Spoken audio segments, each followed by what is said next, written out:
Hello friends, welcome to YouTube channel education निकेतन।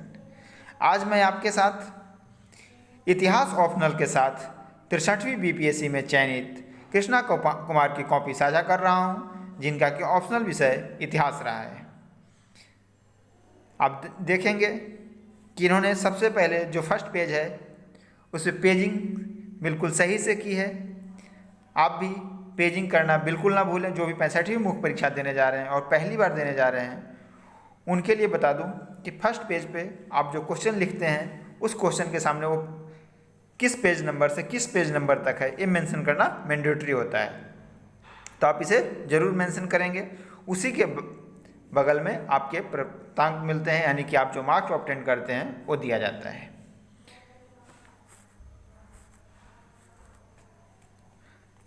पहला सिंधु घाटी सभ्यता से प्रश्न है। आप एक चीज़ देखेंगे कि बहुत बच्चे मैप बनाने में ये सोचते हैं कि मैप सही से बनेगा कि नहीं,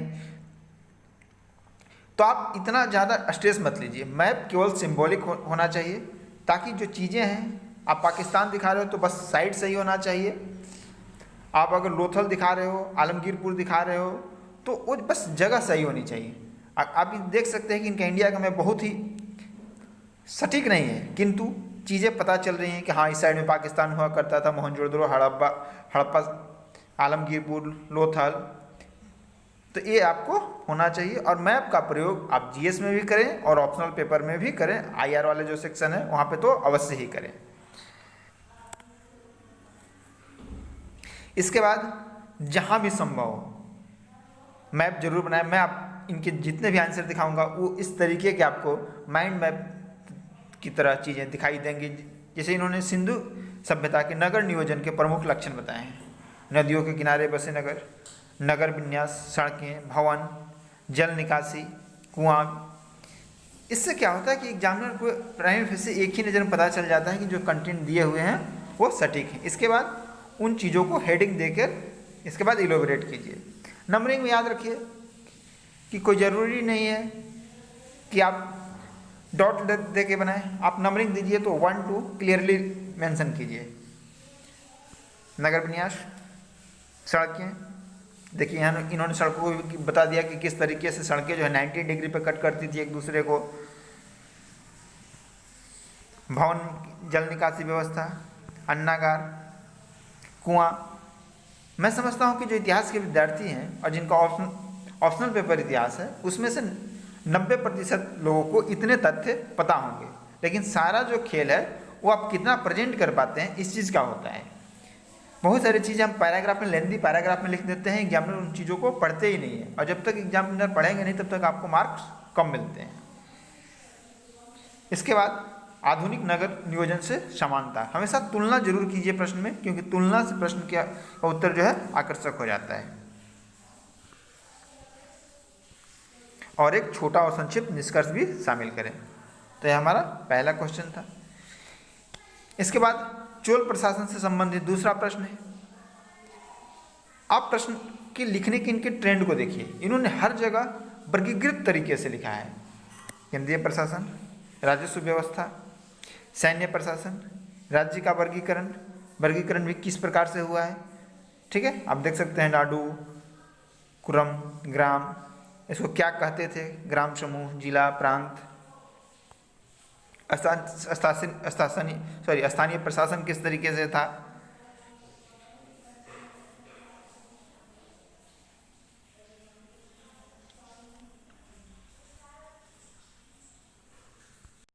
एक छोटी सी सूचना है जो साझा कर दे रहा हूं, इसके बाद हम बाकी के प्रश्नों को देखते हैं। जो भी लोग यूपीएससी 2020 की मुख्य परीक्षा में शामिल होने जा रहे हैं और ऑप्शनल पेपर को रिवाइज करना चाहते हैं, उनके लिए अनअकैडमी की ओर से फ्री क्लासेज का आयोजन किया जा रहा है। आप चाहें तो अनअकैडमी लर्निंग ऐप डाउनलोड करके रजिस्ट्रेशन करके डिस्क्रिप्शन बॉक्स में दिए गए लिंक को क्लिक कर इन वीडियोज़ का लाभ उठा सकते हैं। इन वीडियोज़ के जितने भी कंटेंट हैं उनके पीडीएफ भी आपको साथ ही साथ उसी स्थान पर उपलब्ध कराए गए हैं। तो हम चलते हैं अपने नेक्स्ट क्वेश्चन पर।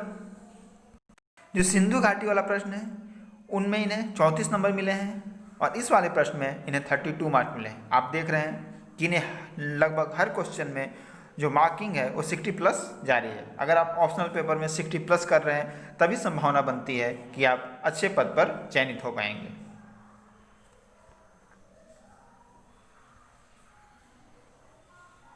इसके बाद अलाउद्दीन खिलजी से संबंधित दिल्ली सल्तनत से सवाल है। तो पहले इन्होंने एक भूमिका लिखी हल्की सी कि अलाउद्दीन खिलजी दिल्ली सल्तनत का सुल्तान था जो 1296 से लेकर 1316 ईस्वी तक शासक रहा। उसके द्वारा किए गए आर्थिक सैनिक सुधारों की जानकारी का स्रोत बरनी, अमीर खुसरो आदि की पुस्तकों से मिलता है।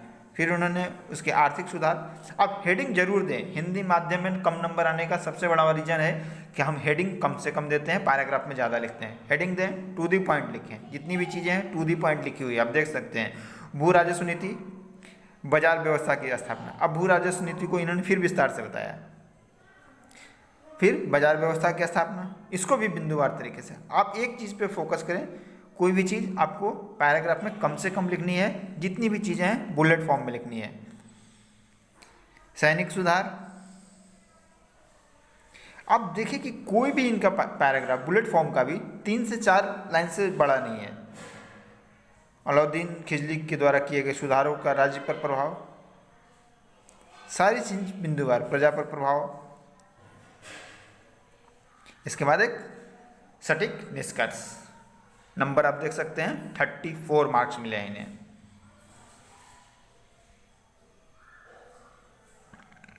नेक्स्ट है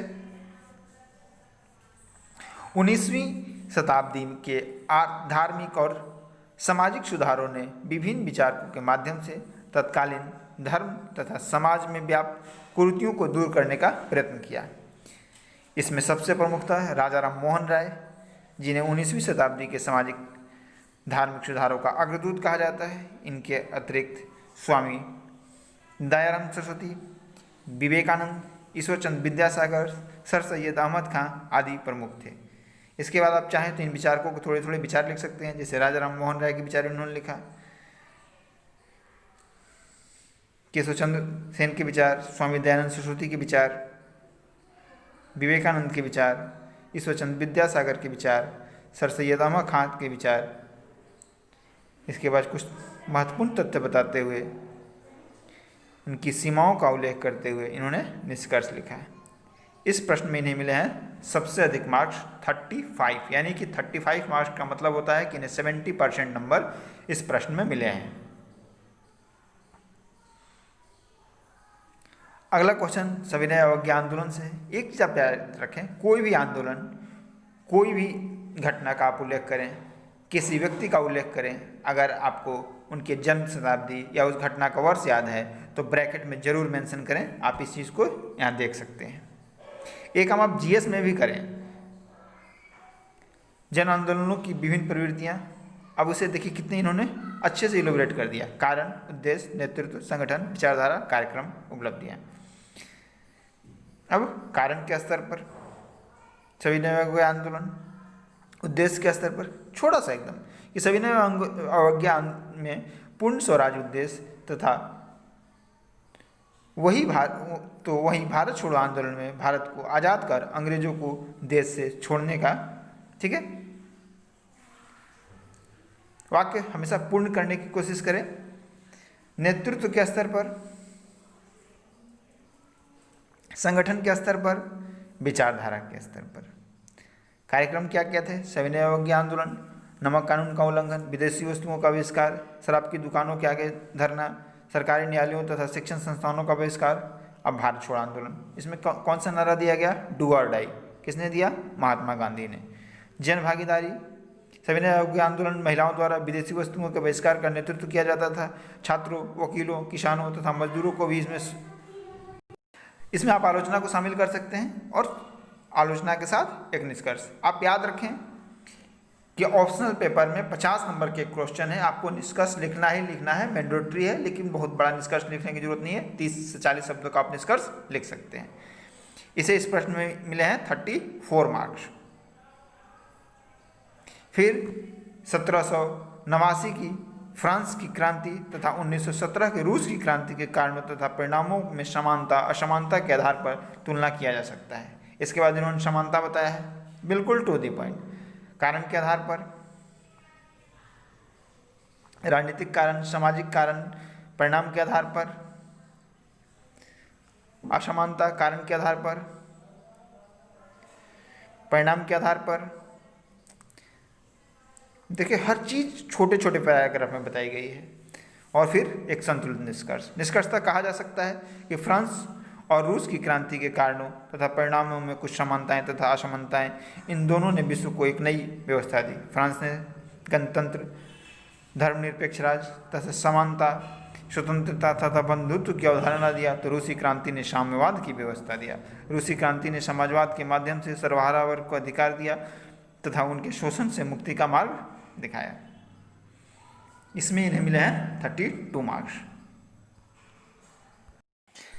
यानी कि आपने देखा कि अगर आप इस फॉर्मेट का प्रयोग करेंगे तो आपको 60 से 70% नंबर मिलने की संभावना बन जाती है। इन्हें इस ऑप्शनल पेपर में लगभग 67% मार्क्स मिले हैं।